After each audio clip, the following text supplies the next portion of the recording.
Before we begin, a critical disclaimer. I am not a medical professional. This video is for educational and entertainment purposes only and should not be considered medical advice. The content presented here is an analysis of marketing and advertising strategies, not an endorsement or critique of any specific medication or treatment plan. Please consult with a qualified healthcare provider for any medical questions or decisions. You've seen it. That commercial. A woman bathed in soft, warm light, carefully mending a broken ceramic bowl with gold. It's quiet. It's elegant. It's the commercial for Qulipta, a migraine medication. And you probably thought, oh, that's a nice artistic ad. And then your brain immediately moved on to the next thing. But what if I told you that in those 60 seconds you didn't just watch an ad? You witnessed a masterclass in psychological persuasion. You were the target of a multi-million-dollar campaign engineered by some of the sharpest marketing minds on the planet, designed not just to sell you a pill, but to sell you a new version of yourself. And the most brilliant part? It's so subtle, so masterfully crafted, that you'd never even notice. Today we are pulling back the curtain. We are going to decode the Qulipta commercial piece by piece, frame by frame, and I'm going to show you the hidden architecture of influence that underpins one of the most sophisticated pharmaceutical ads ever created. This isn't just about one commercial for one drug. This is about learning to see the matrix. By the end of this video, you will have a powerful new lens through which you can view all advertising.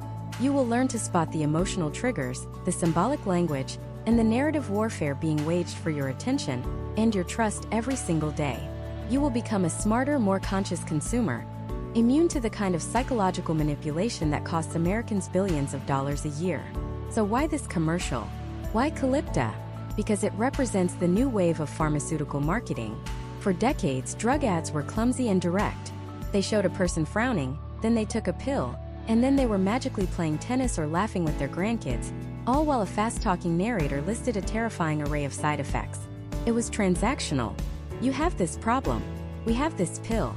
It might kill you, but you'll be able to garden again. We got used to it. We learned to tune it out. But the marketers at AbbVie, the company behind Qulipta, knew that wasn't good enough anymore. They understood that in a crowded market, you can't just sell a product. You have to sell a story. You have to sell an identity.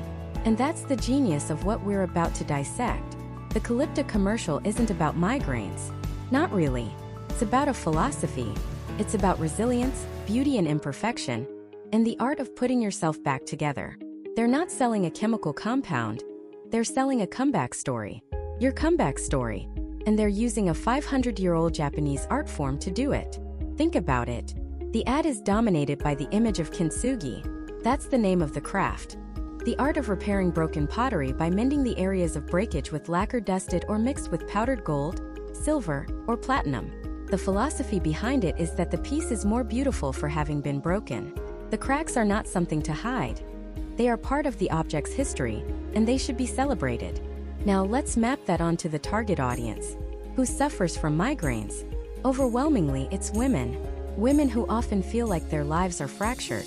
Their careers, their family life, their social plans, all shattered by the unpredictable onset of a debilitating headache. They feel broken. They feel unreliable. They feel like they have to hide this part of themselves. They are a broken bull. And then along comes this ad. It doesn't show a woman suddenly running a marathon. It shows her engaged in a slow, deliberate, beautiful act of repair. It's not about erasing the damage. It's about integrating it into a new, stronger, more beautiful whole. The golden seams of the kintsugi bowl are a metaphor for her life post-Qulipta. The message is not, we will make you perfect again. The message is, we will help you embrace your journey, scars and all, and turn your history of pain into a source of unique beauty and strength. This is breathtakingly sophisticated. It's emotional jujitsu. It sidesteps the entire clinical, sterile language of medicine and speaks in the language of art, philosophy, and self-help. It elevates a prescription drug from a mere treatment to an instrument of personal transformation. The ad is telling the viewer, you are not a patient. You are an artist. And your life is your masterpiece. Qulipta is just the golden lacquer you use to mend the cracks. This is a complete paradigm shift. The old model of drug advertising was based on a deficit. You are lacking something. You are sick. You are less than whole. Our product will fix you. It's a message of weakness. The Qulipta model is based on empowerment. You have been through something. You are a survivor. You are strong. Our product will help you celebrate your resilience and reclaim your story. It's a message of strength. And which message do you think is more powerful? Which one builds not just a customer, but a loyal, emotionally invested brand advocate? Over the course of this analysis, we're going to go so much deeper. We're going to dissect the casting of the actress, why she looks the way she does.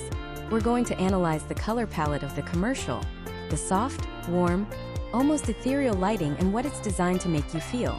We'll talk about the music, the pacing, and the near-total lack of dialogue. Every single element is a deliberate choice, calculated to bypass your rational brain and speak directly to your subconscious desires, your deepest fears, and your most profound hopes. We'll even break down the part you think is just a legal requirement, the rapid-fire reading of the side effects. You might think that's where the spell is broken, but you'd be wrong. Even that is part of the strategy. We'll explore how the ad's creators use psychological principles like cognitive dissonance and emotional transference to make you hear the words, "may cause liver failure," and still feel a sense of calm, hope, and trust. This is the playbook for modern persuasion. It's used by pharmaceutical giants, by luxury car brands, by political campaigns, and by tech companies. Once you learn to recognize these patterns, you'll start seeing them everywhere. You'll understand that you are constantly being sold a story, and you'll finally have the tools to decide whether or not you want to buy it. This is about more than just an ad. It's about reclaiming your own narrative from the powerful forces that are trying to write it for you. So let's begin. Let's pick up that first piece of the puzzle, the powerful symbolic choice of kintsugi. It's not just a clever metaphor. It's a strategic weapon, and understanding its purpose is the key that unlocks this entire marketing masterclass. So what is kintsugi? On the surface, it's the centuries-old Japanese art of repairing broken pottery. But instead of using a hidden adhesive to glue the pieces back together, kintsugi masters use a special lacquer mixed with powdered gold, silver, or platinum. The result? The cracks aren't hidden. They're not disguised. They are celebrated. The break becomes the most beautiful, most valuable part of the object. The piece is not just repaired. It's reborn, more resilient and more beautiful for having been broken. Now hold that thought. Let's zoom out and look at the world kintsugi is being injected into. The world of pharmaceutical advertising. For decades, the playbook has been the same. What do you picture when I say drug commercial? You see soft focus. You see people laughing maybe a little too hard while having a picnic. You see a golden retriever running through a field of impossibly green grass. You see a perfectly graying, handsome couple riding bicycles on a boardwalk. The message is always one of erasure. Erase the pain. Erase the symptom. Erase the inconvenience. Get back to the perfect, unbroken life you're supposed to be living. This strategy worked for a long time. Sells the dream. But it has a fundamental flaw, especially when it comes to chronic conditions. It creates a chasm between the reality of the viewer and the fantasy on screen. For someone whose life has been repeatedly, violently interrupted by migraines, that image of a perfect, carefree life isn't just aspirational. It can feel like a lie. Can feel alienating. It subtly implies that the life you're living, the one with canceled plans, days spent in a dark room, and the constant fear of the next attack, is a failure. It whispers that you are broken, and the only way to be whole is to become this flawless person on the screen. And into that landscape, AbbVie, the makers of Qulipta, drop a golden bomb, kintsugi. This isn't just a clever visual. It is a complete and total rejection of the old pharma advertising philosophy. Qulipta is not telling you it will erase your past. It's not promising to make you the person you were before migraines. It's making a much more profound and, frankly, a much more honest promise. It's saying, we see your breaks. We see the fractures that migraines have created in your life, in your career, in your relationships, in your very sense of self. And we are not going to pretend they didn't happen. Instead, we are going to help you mend them with gold. Think about the psychological power of that message. A migraine isn't just a headache. Anyone who suffers from them knows this. It is a shattering event. One moment you are a whole functioning person, and the next the world is fractured into unbearable light and sound. You are shattered. Your plans for the day are shattered. Your ability to be a parent, a partner, an employee is shattered. You are left to pick up the pieces again and again. The old model of advertising ignores this reality. It's like saying, just glue it back together and no one will ever know. But the migraine sufferer always knows. They feel the hairline cracks. They live with the memory of the break. Qulipta, through the metaphor of kintsugi, steps in and says, Your story of breaking and mending is not a source of shame. It is the source of your strength. It is the source of your beauty. This is a masterstroke of emotional marketing. It does three things with breathtaking efficiency. First, it validates the sufferer's experience. The single greatest desire of anyone in pain is to be seen and understood. By choosing a metaphor that is explicitly about breakage and repair, the brand is saying, "We get it. We truly get it." It's a nonverbal way of communicating deep empathy, which builds an immediate and powerful bond of trust. They aren't talking down to you from a perfect, sun-drenched field. They are meeting you in the quiet, reflective space of the workshop, where broken things are made whole again. Second, it reframes the narrative from victimhood to resilience. Chronic illness can feel like a relentless assault that grinds you down. The kintsugi philosophy flips that script. The breaks are no longer just evidence of damage. They are proof of survival. The gold isn't just a repair. It's a medal. It's a testament to the fact that you endured something that shattered you, and you put yourself back together. Qulipta isn't positioning itself as a magic eraser, but as the golden lacquer in the hands of the artist, you. The product becomes a tool that empowers you to perform your own act of beautiful repair. It's not about being cured. It's about being whole, and wholeness includes your scars. And third, it taps into a massive cultural shift towards authenticity. We live in an age of curated perfection. Social media feeds are filled with highlight reels that look a lot like those old pharma commercials. But people are tired of it. There is a deep cultural hunger for what's real. We crave stories of imperfection, of struggle, of vulnerability, and of the beauty found within them. The Japanese have a term for this aesthetic, wabi-sabi, which is all about finding beauty in imperfection and impermanence. Kintsugi is a physical manifestation of wabi-sabi. By embracing this, Qulipta positions itself not just as a medication, but as a modern, enlightened brand that understands the texture of real life. It feels less like a corporation and more like a wise friend. So, the choice of kintsugi is not just a pretty picture. It's a strategic repositioning of the entire conversation around chronic pain management. It's a direct challenge to every competitor still peddling fantasies of flawless living. AbbVie is making a bet that in a crowded marketplace, the brand that wins won't be the one that promises a fake perfection, but the one that honors the beautiful, messy, resilient reality of its customers' lives. They're not selling a cure for migraines. They're selling a philosophy of healing. They're selling you back to yourself, not as a restored antique, but as a priceless work of art, whose value is found not in spite of its breaks, but because of them. This philosophical foundation is the bedrock of the entire commercial. It's the why behind every other choice they make. But a philosophy, no matter how powerful, is still an abstract concept. To make it resonate, to make it sell, you have to ground it in a human story. You need a character for the audience to connect with, to see themselves in. And the protagonist they chose for this commercial, the person who embodies this journey from broken to beautifully mended, is no accident. Her story, her profession, even the way she carries herself. Every detail is meticulously crafted to build on this kintsugi foundation and draw you deeper into the world Qulipta is creating. She is the living embodiment of the metaphor, and analyzing her is the next critical piece of this puzzle. So let's talk about her. The woman at the center of this entire narrative. She isn't just an actress hired for a role. She is the chosen vessel for the commercial's entire philosophy. Her portrayal is a masterclass in subtle, nonverbal communication, designed to forge an immediate and powerful connection with the target audience. First, consider her appearance. She is elegant but approachable. She's not a 20-something model. She appears to be a woman in her late 30s or 40s, a demographic heavily impacted by chronic migraine. This is a deliberate choice. It's a casting decision rooted in the principle of identification. The viewer is meant to see themselves, their sister, their partner, their colleague. Her clothing is stylish yet professional. A soft, tailored blazer, a simple top. It suggests a life of competence, creativity, and responsibility. A life that has been put on hold. There's nothing about her that feels out of reach or unrelatable.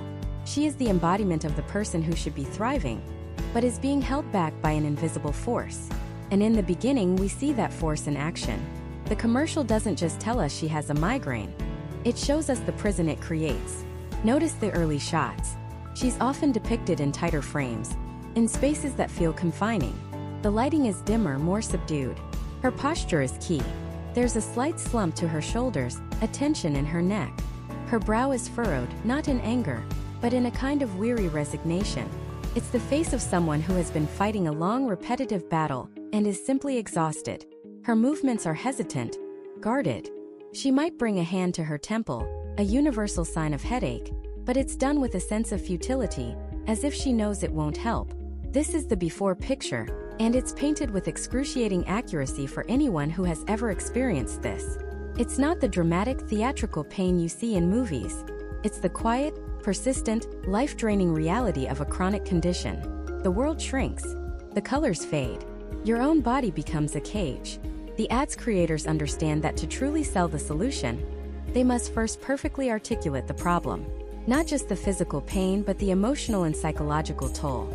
The frustration, the isolation, the sense of a life half-lived. Then the shift happens.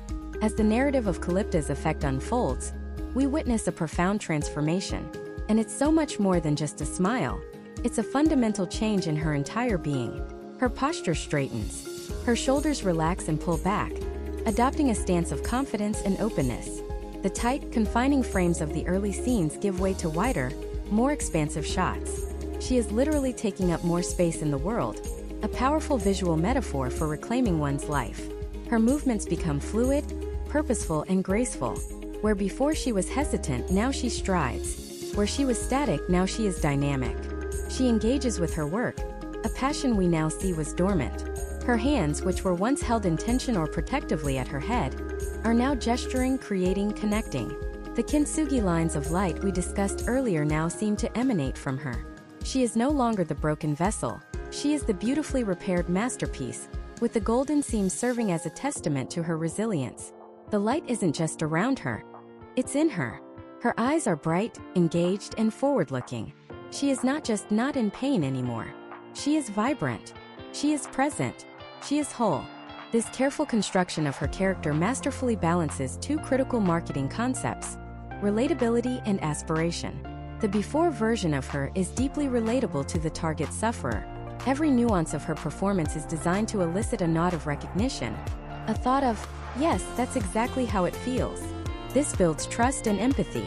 It tells the viewer, we see you, we understand your struggle. But the after version is pure aspiration. She becomes the person the viewer desperately wants to be. She's not just back to normal, she seems better, more luminous than before. This is the promise. It's not just about subtracting the pain. It's about adding back the joy, the creativity, the engagement, the life. This is what makes the ad so potent. It's not selling a pill. It's selling a resurrection. It's selling the viewer the best possible version of themselves, a version they fear they may have lost forever. In classic storytelling terms, she is the hero on a journey. The migraine is her dragon, the monster that keeps her locked in a tower of pain and isolation. Her life, her career, her passion. That's the princess she needs to rescue. Qulipta is not positioned as the hero itself. Rather, it's the magical sword, the enchanted tool that empowers her to slay the dragon and reclaim her kingdom. This is a subtle but crucial distinction. By making her the hero, the ad empowers the viewer. It suggests that this strength, this vibrancy is already inside you, just waiting to be unlocked. The product isn't a cure that works on you. It's a key that works for you. This narrative structure taps into a deep, universal human desire for agency and self-actualization. We all want to be the hero of our own story. The commercial cleverly frames the use of its product not as a sign of weakness or sickness, but as a proactive, heroic step towards reclaiming one's own narrative. The woman in the ad isn't a patient. She's a protagonist. Every micro-expression, every subtle shift in body language, is a brushstroke in this portrait of transformation. The performance is a quiet tour de force, conveying a story of struggle and triumph without a single word of dialogue from the actress herself. We don't need to hear her say she feels better. We see it in the newfound ease of her smile, the confident set of her jaw, the way she interacts with the light. She has been through a struggle, and she has emerged not just intact but enhanced. The cracks don't define her, but the way she has been put back together, stronger and more beautiful at the broken places, is now her defining feature. She is living kintsugi. But this masterful character study doesn't exist in a vacuum. The world she inhabits, the spaces she moves through, are just as intentionally designed. They are a visual symphony that reinforces every single message we've just uncovered. And it's in that environment, the very architecture and atmosphere of the commercial, where the true genius of the ad psychology begins to reveal itself. Let's start with the spaces themselves. The commercial doesn't just show us a person, it immerses us in their world. And in the beginning, that world is intentionally off. It's not overtly dark or scary, that would be too cliché. It's something far more insidious. It's subtly oppressive. The lighting feels artificial, a little too cool, a little too harsh. The architecture is beautiful. Yes, this is a Kardashian after all, but it's presented in a way that feels constricting. We see tight shots, corners of rooms, spaces that feel cluttered not with mess, but with obligation. A laptop is open, a phone is nearby. The world is closing in. A visual metaphor for the pressure building inside the head of a migraine sufferer. The environment is a trigger. It's the visual equivalent of that low hum of a fluorescent light right before the pain truly hits. It's designed to make you, the viewer, feel a phantom sense of that claustrophobia, that feeling of being trapped inside your own life, inside your own head.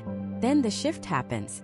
And it's not just a change in Chloe's expression. The entire universe of the commercial transforms. Suddenly the architecture breathes. Walls seem to fall away, replaced by vast panes of glass. The tight, constricting shots are replaced with wide, sweeping frames that showcase space, openness, and possibility. The artificial light is gone, banished by a flood of warm, natural sunlight. This isn't just a house anymore. It's a sanctuary. It's clean, it's minimalist, but it's not cold. It's aspirational. It's the kind of space you see in an issue of Architectural Digest, a space that communicates total control, peace, and clarity. The message is brutally effective and operates on a purely subconscious level. The migraine life is a prison of your own environment, but the Qulipta life is one of freedom, light, and limitless space. They are selling you an architectural upgrade for your soul. They are telling you that this medicine doesn't just stop the pain. It redesigns the very world you inhabit. This is where the psychology gets really interesting, because they're tapping into a core human desire for control over our environment.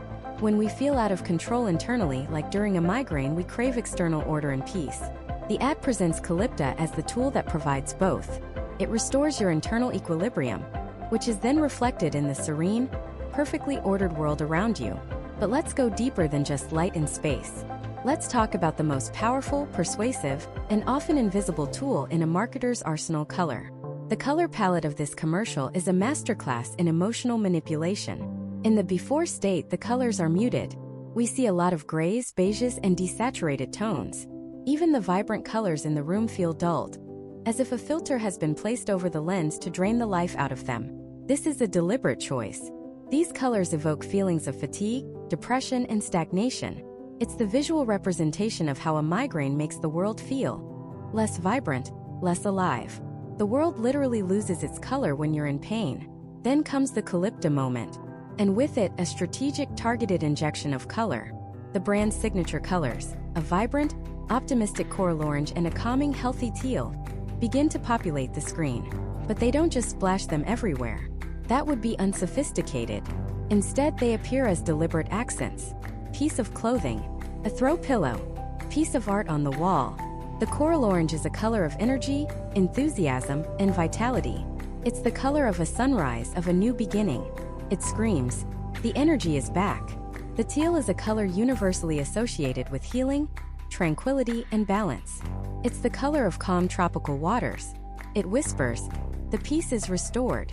This combination is psychological dynamite. They are simultaneously promising you the return of your energy and the restoration of your calm.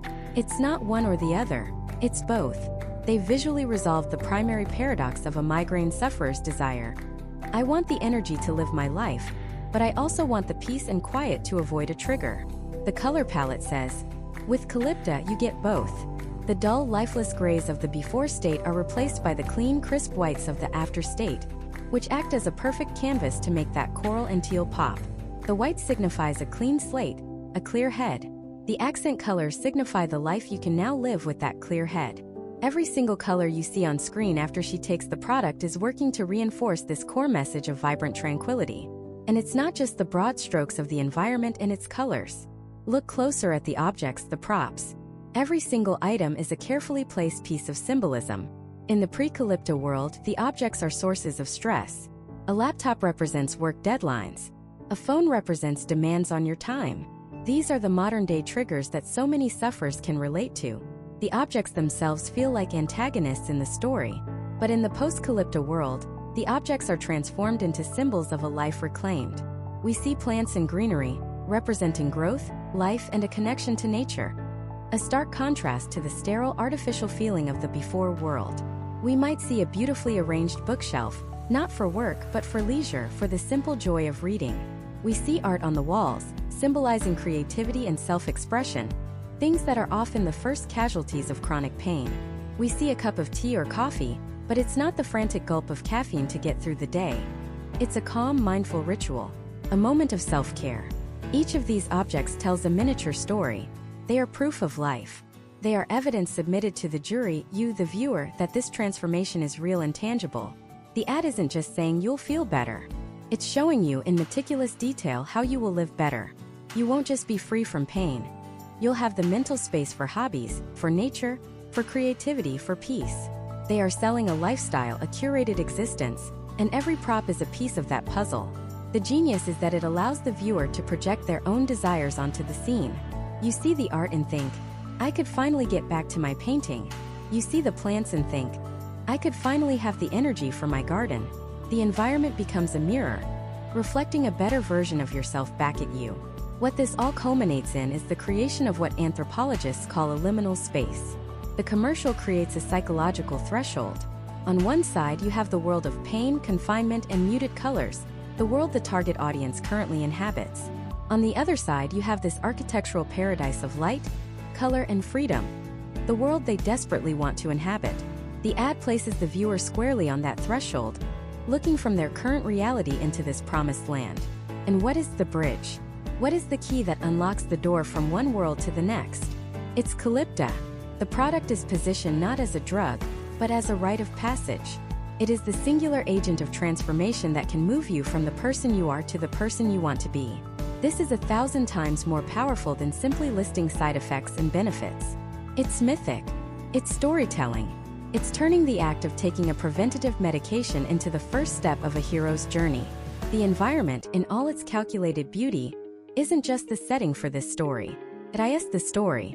It's the destination, the prize, the happily ever after. And by making that prize so visually and emotionally compelling, they make the bridge to get there seem not just desirable, but absolutely essential. And that essential bridge isn't just a physical product, it's an emotional one. It's the transition from a life shadowed by the question, what if a migraine hits?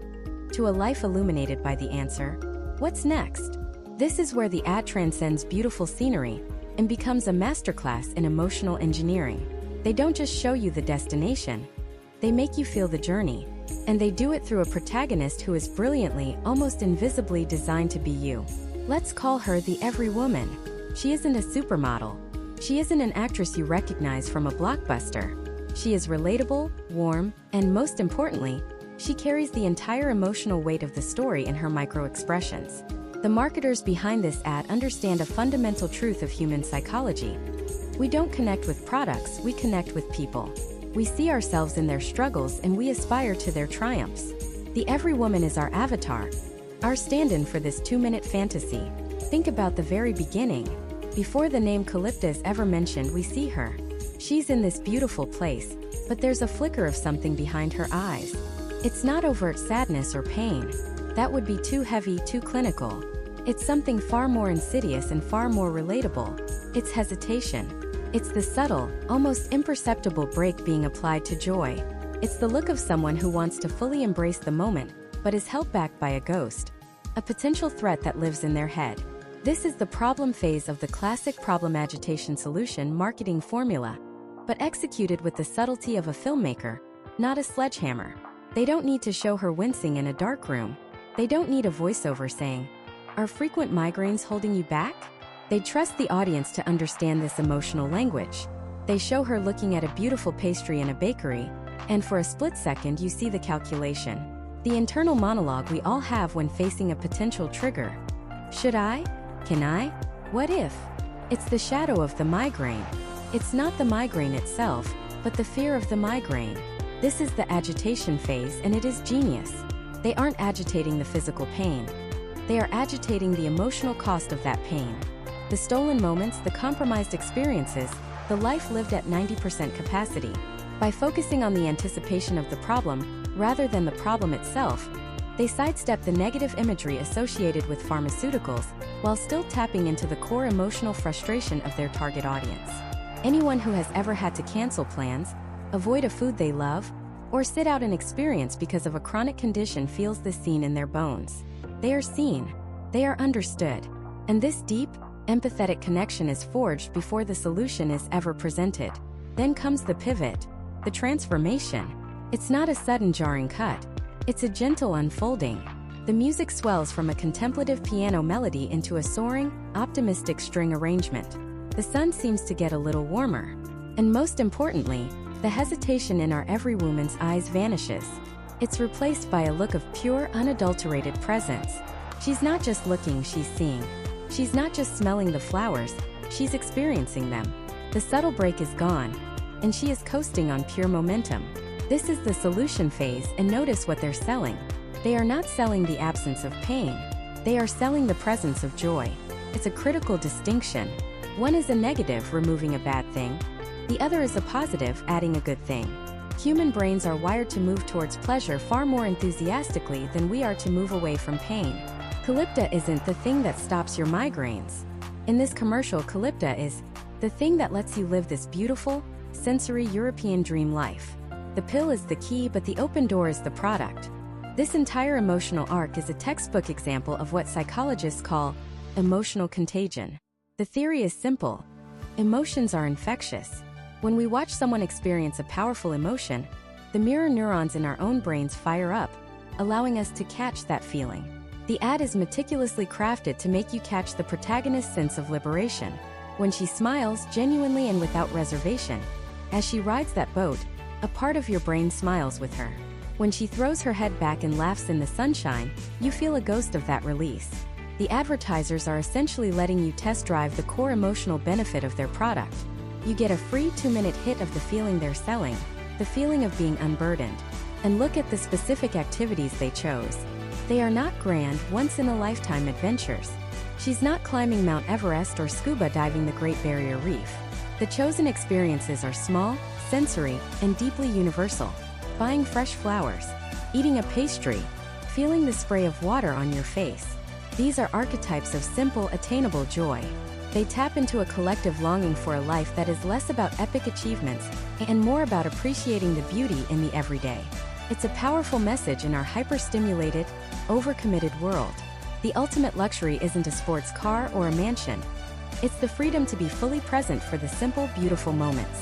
By curating these specific moments, the ad constructs a powerful value proposition. The value of Qulipta isn't just its medical efficacy.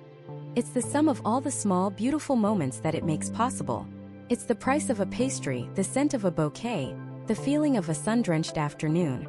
They have successfully monetized presence. They have put a price tag on the ability to say yes.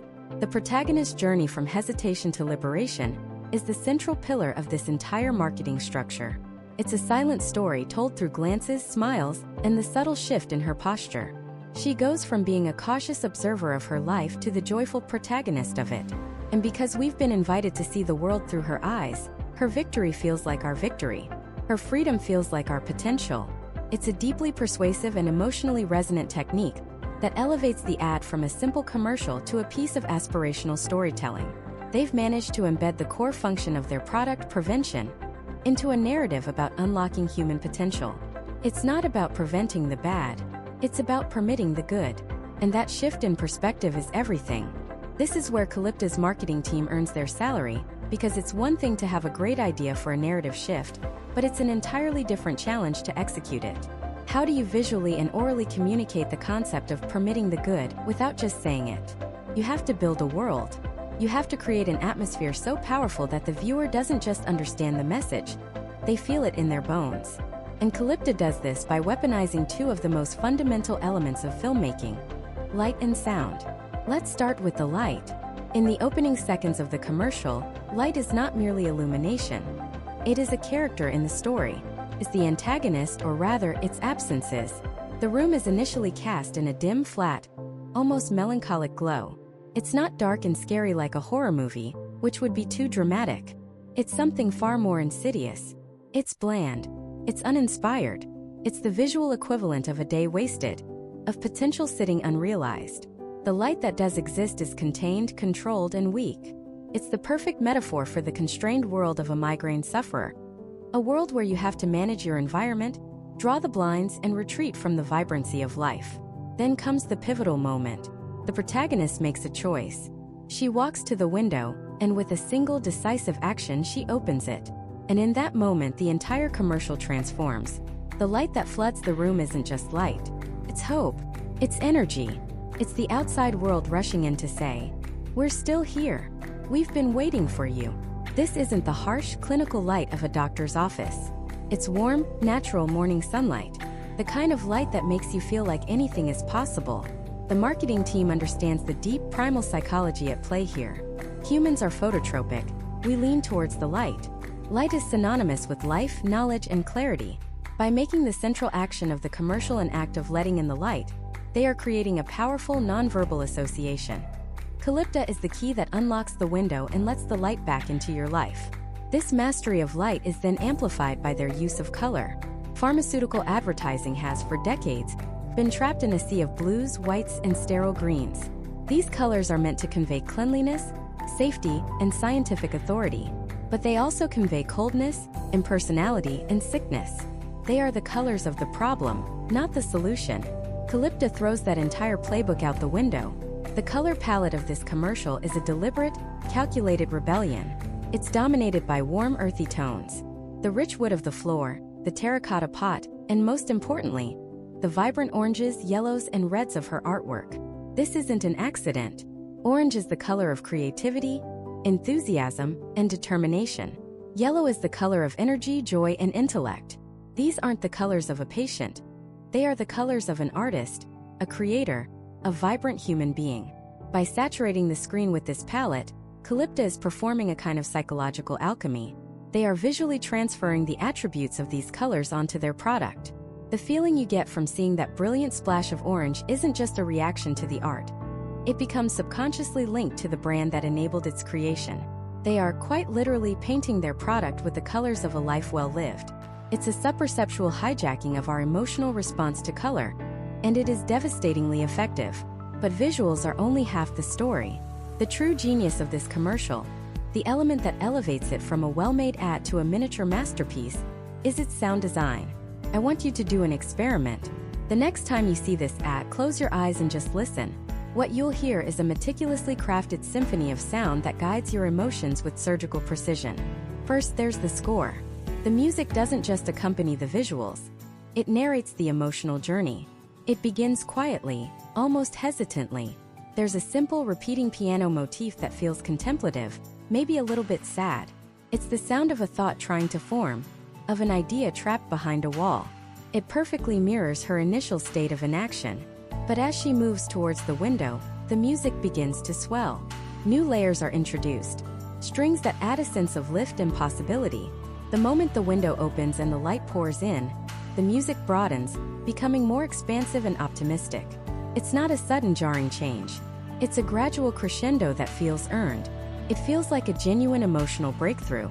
By the time she is actively creating, the score is full and triumphant, a celebration of her unlocked potential. It's telling you how to feel every step of the way, and because it's so beautifully composed, you willingly go along for the ride. But it's the layer beneath the music that truly seals the deal, the Foley and the ambient sound effects. In that initial quiet room, the silence is punctuated by small, intimate sounds. The soft rustle of her clothing, the faint sound of her own breath. It creates a sense of isolation, of a world shrunk down to the size of a single room. Then the window opens. And it's not just the light that comes in, it's the sound. You hear the distant, muffled hum of the city, a bird chirping, the subtle whisper of a breeze. Life, the world is sonically re-entering her space.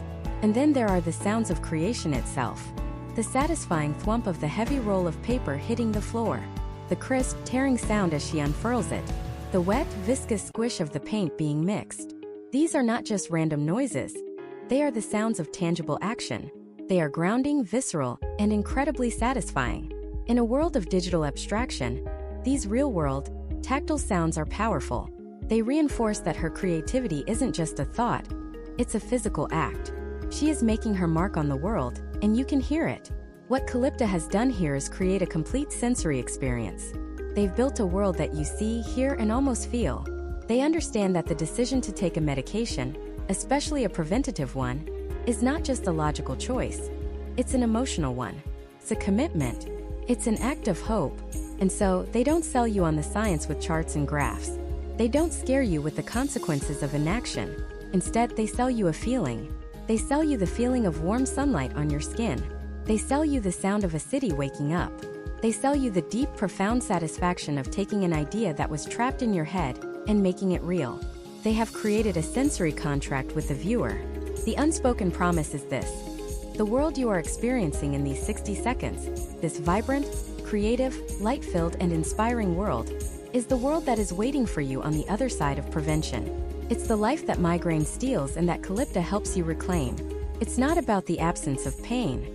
It's about the presence of everything else. And by focusing so intensely on the everything else, they tap into a much deeper, more universal human desire than simply wanting to avoid a headache. They tap into our fundamental need to create, to connect, and to live our lives in full, brilliant color. But the choice of who they put at the center of this sensory world, the artist herself, is no accident either. That decision is a calculated move that reveals exactly who they're talking to and why their message is resonating so powerfully. And at the center of that world is Khloe Kardashian. Now, for a certain segment of the population, the mere mention of her name might trigger an eye roll, a sigh, or a dismissive wave. And if that's you, I need you to understand that this reaction isn't a failure of the ad. It's a calculated part of the strategy. Because this choice isn't about appealing to everyone.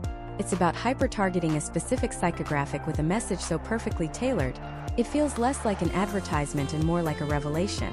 This isn't just a celebrity endorsement. It's narrative alignment on a nuclear level.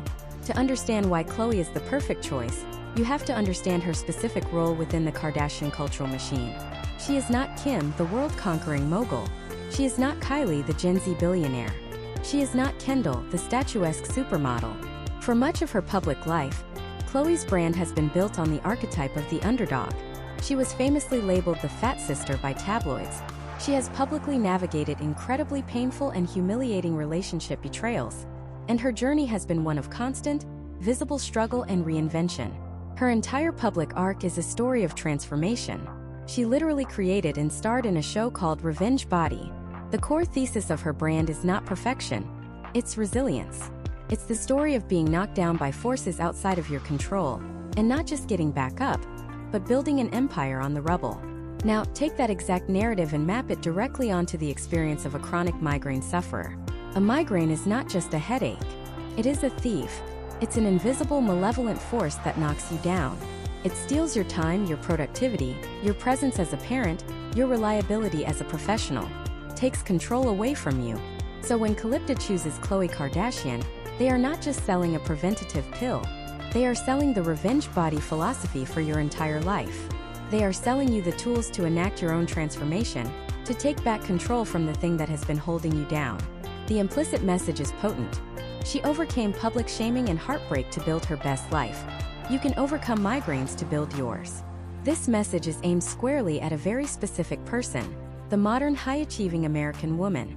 The woman who juggles a career, a family, a social life, and the immense internal and external pressure to do it all, and to do it all flawlessly. Her identity is often inextricably linked to her productivity, her ability to show up, to perform, to achieve. For this person, a migraine isn't just a pain. It's a catastrophic failure.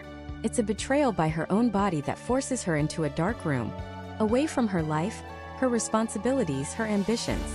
Khloe Kardashian is the patron saint of this demographic. Her entire public image is a testament to the hustle. The pre-dawn workouts, the multiple successful businesses like Good American, the reality shows, the relentless content creation, all while being a very public single mother. She is the aspirational, aesthetic-forward ideal of doing it all. But here is the masterstroke. Alongside this image of strength and hustle, Khloe's brand has another, equally powerful pillar: radical vulnerability. We, the public, have been invited to watch her navigate her lowest moments. We've seen her cry on camera hundreds of times. This curated vulnerability doesn't make her seem weak. It makes her seem real. It forges what psychologists call a parasocial relationship, A one-sided, intimate bond where the audience feels like they genuinely know the celebrity. So when Chloe looks into the camera and talks about her migraines, it doesn't register as an actress reading a script. It lands with the emotional weight of a confession from a trusted friend who gets it. She's not a flawless celebrity descending from on high to bestow a product upon the masses. She's one of us, a fellow sufferer who has found a way out of the dark room and into the light. The trust and empathy this generates is something money can't typically buy. And the genius of it is that AbbVie, the pharmaceutical giant behind Qulipta, didn't have to spend a single dollar or a single second building this complex, emotionally resonant backstory. They are leveraging 15 years and billions of dollars in free media exposure that has meticulously crafted the Khloe Kardashian narrative for them. It is one of the most brilliant and efficient examples of borrowed brand equity in modern marketing. They are taking a pre-existing, deeply embedded cultural story of resilience and transformation and simply attaching their product to it. The pill becomes the catalyst. The pill is what lets you be like Chloe. Unstoppable. This is a fundamental departure from the standard pharmaceutical advertising playbook. Think about most drug commercials. They often feature anonymous, relatable-looking actors in soft-focus, generic settings. The emotional appeal is almost always negative. It's about what you'll escape from. Escape from the pain of arthritis, the embarrassment of psoriasis, the depression that keeps you in bed. The focus is on the absence of a negative. The Qulipta commercial, by using Chloe as its vessel, flips the script entirely. It focuses on the presence of a positive. It's not about escaping the darkroom. It's about confidently striding into a world of vibrant color, creativity, and control. It's a proactive, aspirational message of empowerment, not a reactive message of simple relief. Chloe's very presence embodies this shift. She isn't just a face. She is the living proof of concept for the life the product promises. She is the after picture. You, the migraine sufferer, are the before. Qulipta is the bridge between the two. This is so much more sophisticated than just paying a famous person to hold up a product. It's about finding a person whose entire life story functions as a metaphor for the product's core benefit. It's a seamless fusion of celebrity, narrative, and brand promise that creates an emotional resonance that is incredibly difficult for a competitor to replicate. Her presence alone tells a story of overcoming adversity that is more powerful than any scripted line. But the story doesn't stop with her image. The actual words she says, the specific phrases chosen for the script, are anything but accidental. They take this powerful foundation of her personal brand and build upon it, line by line, to construct an argument so persuasive, it's almost hypnotic. Let's dissect this verbal architecture because it is a masterclass in persuasion. The commercial opens and one of the very first things Chloe says is, "I get it." Just 3 simple words. But they are the most important 3 words in the entire ad. This isn't "I understand your pain" or "I can relate." Those phrases create distance. They imply a cognitive process. "I get it" is different. It's visceral. It's a gut-level statement of shared experience. It instantly vaporizes the celebrity-viewer divide and pulls you onto her side of the table. She's not talking at you, she's talking with you. The common enemy isn't Chloe trying to sell you something. The common enemy is the migraine. With "I get it," she establishes an unbreakable alliance with the viewer before the product is even mentioned. But then, almost immediately, she performs a brilliant psychological judo flip. She looks you dead in the eye and says, "I am not a doctor." Now, on the surface, this is a standard legal disclaimer. But in the hands of a master marketer, it becomes a weapon of mass credibility. Think about it. Our default setting when we see a celebrity endorsement is skepticism. We think, okay, what are they trying to sell me? Why should I believe them? Chloe anticipates this. She knows you're thinking, you're a reality TV star, not a medical professional.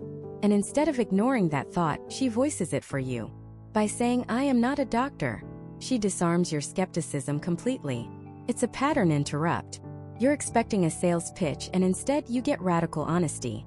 This act of acknowledging her own lack of medical authority paradoxically makes everything else she says feel more authentic, more trustworthy.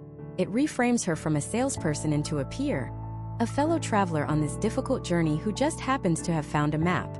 And she immediately follows this up by defining her authority. "I am not a doctor," she says. "I'm a person who gets migraine." Pay very close attention to that phrasing. It is meticulously crafted. She doesn't say, "I'm a migraine sufferer." The word sufferer implies victimhood. a passive state of being defined by the condition. It's a weak position. Instead, she says, I'm a person who gets migraine. This frames her as a whole person first, an individual who is actively dealing with a problem that happens to her. It's an empowered, proactive stance. It also subtly mirrors the language used within the migraine community, using the singular migraine as a condition, which adds another layer of insider authenticity. She's not just playing a part, she's speaking the language. Now that she's established this foundation of empathy, trust, and empowered identity, she moves in to agitate the core problem. She doesn't just say her migraines are bad. She uses a specific, emotionally charged word, debilitating. This word is a psychological key. It unlocks a shared visceral memory for anyone who has ever had a true migraine. Debilitating isn't just about pain. It's about a complete loss of function. It's about canceling plans, hiding in a dark room, being unable to work, unable to parent, unable to live your life. By using this exact word, she validates the viewer's most extreme experiences. She's saying, I see the true depth of your struggle. I know it's not just a headache. Then she connects this debilitating condition to a universal, high-stakes conflict. She says she was tired of choosing between my work and my family and my wellness. This is pure genius. She's taken the specific problem of migraine and linked it to the universal modern dilemma, especially for her target demographic of working women and mothers. The feeling of being pulled in a million directions, of having to sacrifice one part of your life for another. It's a struggle almost everyone recognizes. This transforms the commercial from being about a medical condition to being about life itself. The promise is no longer just get rid of your pain. The promise is get your life back. Stop making impossible choices. You can have your work and your family and your wellness.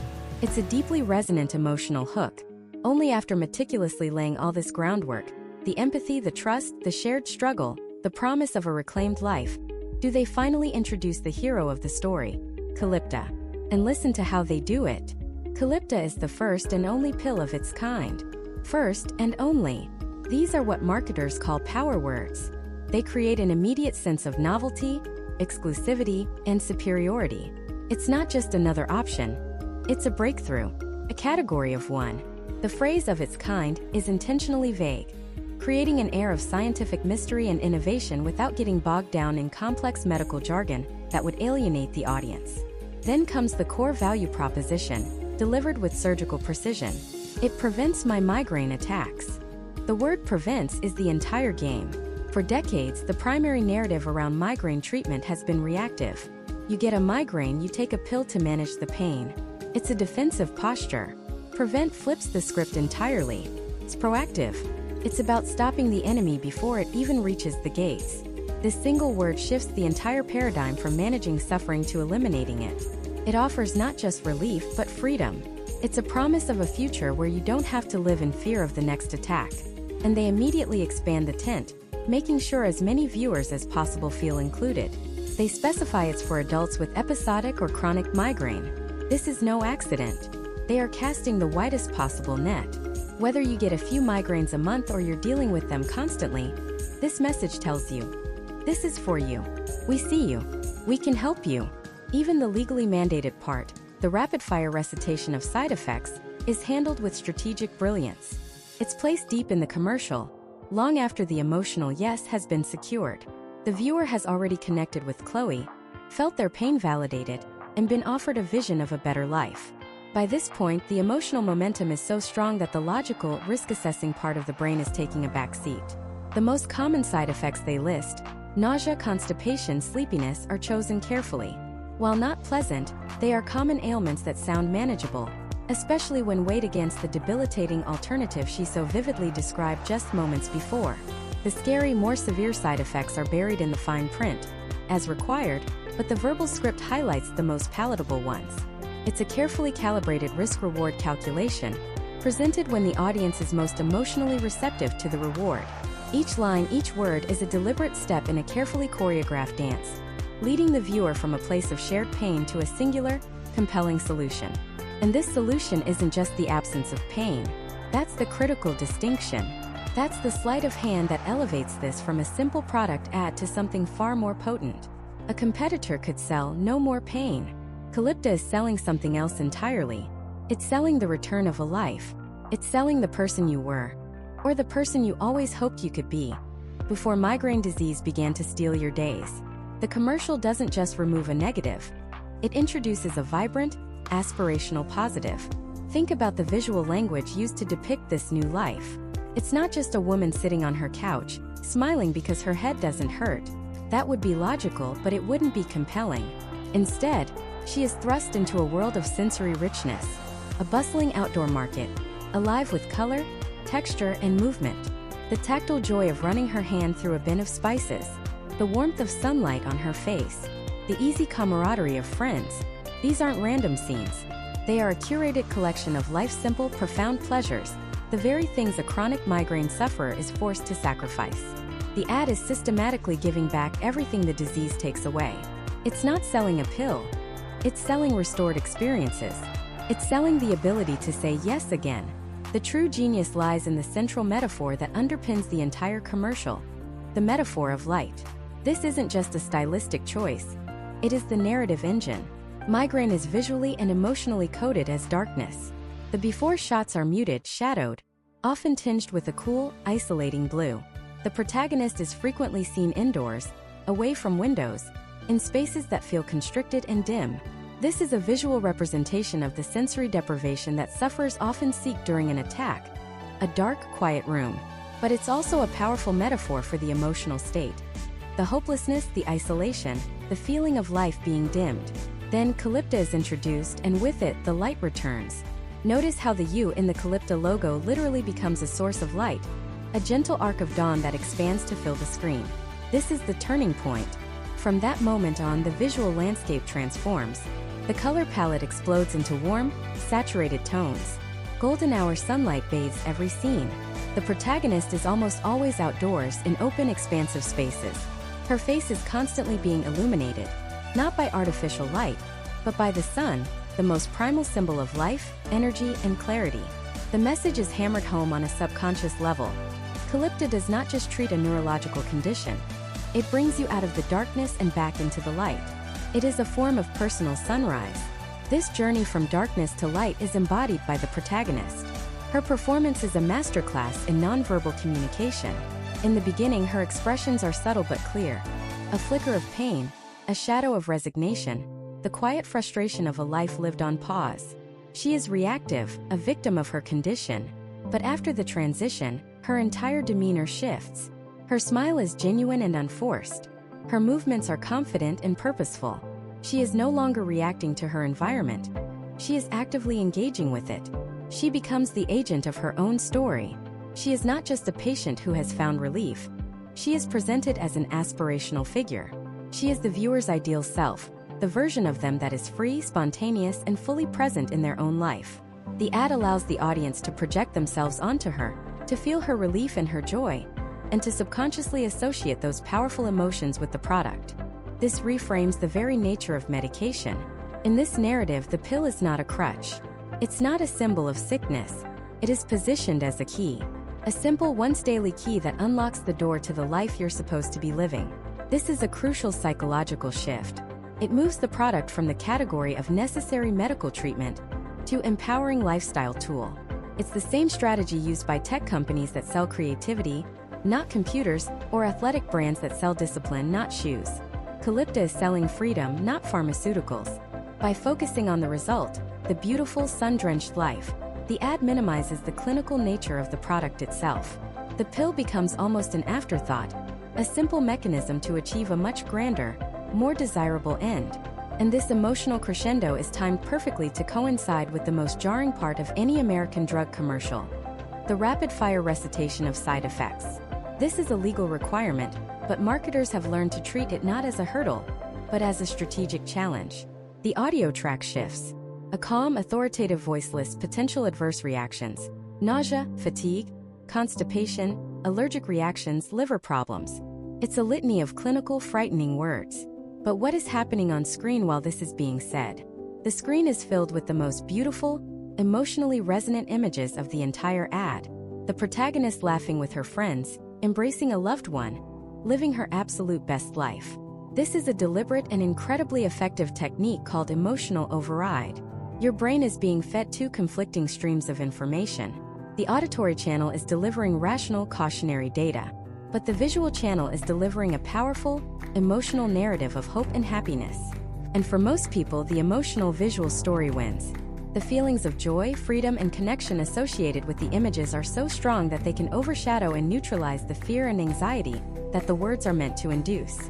The legal disclaimer is fulfilled, the boxes are ticked, but its psychological impact is intentionally blunted by the overwhelming power of the aspirational fantasy playing out on screen. The risk is acknowledged, but the reward is made to feel infinitely more real, more tangible, and more desirable. It's a calculated gamble on the power of emotion to triumph over rational fear, a gamble that modern advertising wins almost every single time.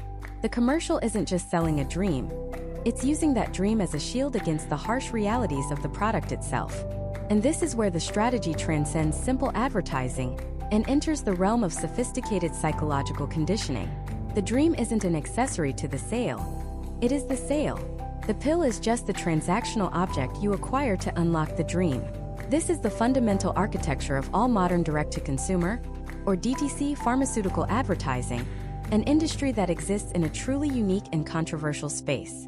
It's crucial to remember that the United States and New Zealand are the only two developed nations on Earth that allow this kind of advertising.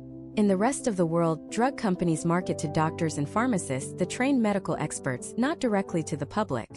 Here, they market to you, the consumer, during the Super Bowl, in the middle of your favorite sitcom on your social media feed. This isn't a minor policy difference.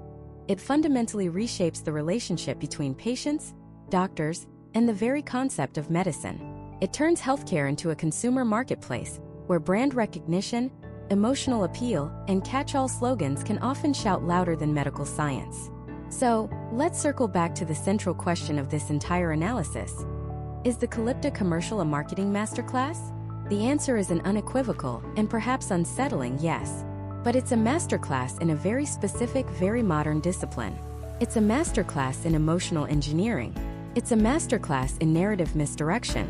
It's a masterclass in leveraging our deepest human vulnerabilities, our fear of pain, our desire for connection, our yearning for a life fully lived, and packaging them into a 60-second, easily digestible and profoundly persuasive sales pitch. The brilliance of the ad isn't in what it says, but in what it makes you feel. It doesn't present a data-driven argument for its efficacy compared to competitors. It doesn't educate you on the complex neurological mechanisms of a migraine. Instead, it presents you with a feeling, an idyllic state of being, and then subtly positions its product as the key to that state. Sells the destination, not the vehicle. It sells the cure for the pain of living an unlived life, and the pill is just the price of admission. This is where the mastery lies. In its ability to make a calculated, profit-driven corporate message feel like a personal, heartfelt promise. This strategy has a profound effect that ripples out far beyond individual purchasing decisions. It fundamentally alters the sacred space of the doctor's office. The Ask Your Doctor tagline, which appears at the end of every one of these commercials, sounds like a responsible suggestion, a deferral to expertise. But in practice, it's the most powerful call to action in the entire ad. It's not a question, it's a directive. It reframes the patient-doctor dynamic. Instead of a patient arriving with a set of symptoms and collaborating with a doctor to find a solution, they now often arrive with a solution already in mind, one that has been implanted in their consciousness by a multi-million-dollar advertising campaign. They come in asking for Qulipta by name. This puts the doctor in a difficult position. Do they push back against the patient's preconceived desire, potentially damaging their rapport? Or do they write the prescription for the brand name drug the patient wants, even if a generic, a different treatment, or a lifestyle change might be just as or even more effective? The advertising has done its job before the medical consultation has even begun. It has created a customer, not just a patient. Furthermore, this constant bombardment of idyllic solutions to complex medical problems creates a culture of pharmaceutical expectation. These commercials don't just target existing migraine sufferers. They also speak to the undiagnosed, the person who gets occasional bad headaches and now, after seeing this ad, begins to wonder, do I have chronic migraine? Is my life being held back? Is there a magic pill for this? The ad doesn't just offer a solution. It helps to define and even expand the problem. It paints such a vivid picture of a perfect life, free from the slightest inconvenience of a headache, that it can make our own, normal, imperfect lives seem pathologically deficient by comparison. The woman in the commercial isn't just managing her condition. She's living a life of spontaneous joy and effortless adventure that most people, with or without migraines, can only dream of. The subtle, unstated message is that this level of happiness is attainable, and your failure to achieve it might just be a medical condition that needs correcting. This is the insidious power of selling the dream. It can make our reality feel like a disease, and a fantastically profitable disease at that. We cannot ignore the financial engine driving this entire spectacle. A drug like Qulipta can cost thousands of dollars for a monthly supply. The money AbbVie, its parent company, spends on creating and airing this commercial, a budget easily running into the tens, if not hundreds of millions of dollars, is not an expense. It is a calculated investment. They have done the math. They know exactly how many new prescriptions they need to generate to ensure a staggering return on that investment. The beautiful cinematography, the uplifting music, the carefully crafted narrative, it's all in service of that financial goal. This isn't a public service announcement designed to raise awareness about migraine. It is a precision-engineered commercial asset designed to build a brand, create demand, and drive sales for a premium-priced product in a fiercely competitive market. The emotional connection it forges with the viewer is the lubricant for a massive economic machine. So in the end, what have we decoded? We've peeled back the layers of a truly remarkable piece of communication. The Qulipta commercial is a symphony where the casting director, the color grader, the composer, the copywriter, and the legal team all play their instruments in perfect harmony. The melody is one of hope, freedom, and connection. The harmony is a complex chord of subtle psychological triggers and emotional resonance. And the rhythm is the steady, relentless beat of a corporate imperative. It is a masterclass, yes.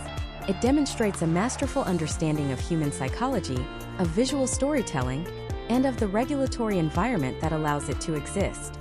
It's a flawless execution of a deeply flawed concept. It is the pinnacle of an industry that has perfected the art of selling not medicine, but the idea of a better life. A life where the complexities of health and happiness can be resolved with a simple prescription. And that is the ultimate takeaway. This isn't about villainizing one company or one drug. Qulipta undoubtedly helps many people. This is about fostering a new kind of awareness. It's about understanding that when we watch these commercials, we are not just passive consumers of information.